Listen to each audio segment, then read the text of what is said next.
আজ চলে গেছিলাম শ্যামসুন্দরী মায়ের মন্দিরে। মানিকতলা ক্রসিং থেকে হোমিওপ্যাথিক মেডিকেল কলেজের দিকে হাঁটা লাগালে ঠিক হোমিওপ্যাথিক মেডিকেল কলেজের পাশে এই ছাউনি দেওয়া রাস্তার ভিতরেই হচ্ছে মা শ্যামসুন্দরীর মন্দির। তো নিয়ে নিলাম মায়ের পুজোর জন্য স্বল্প পরিমাণে ডালা। এখানে 51 টাকা থেকে ডালা শুরু হয়, আপনারা আপনাদের সাধ্য মতন ডালা নিতেই পারেন।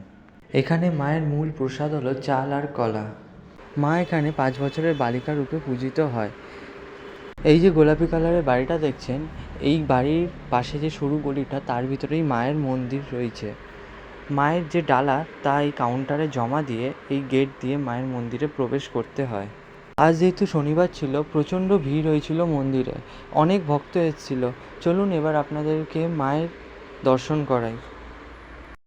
মা তার পুরোহিতের কাছ থেকে চাল কলা চেয়ে খাওয়া, সকালে উঠে মায়ের পায়ে ধুলো লেগে থাকা, ঘুঙুরের আওয়াজ শুনতে পাওয়ার মতো আশ্চর্য ঘটনা এই মন্দিরে ঘটেছে।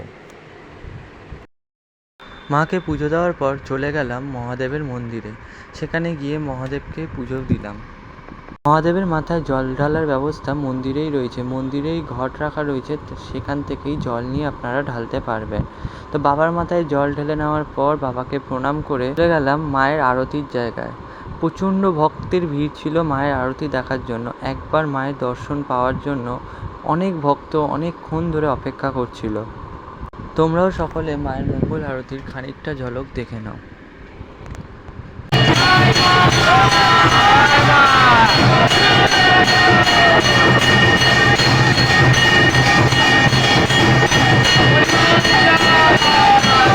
আরতি শেষ হওয়ার পর মায়ের ভোগ নিয়ে নিলাম, আর বাইরে বেরিয়ে দেখি সে বিশাল লাইন পড়েছে মায়ের দর্শন পাওয়ার জন্য।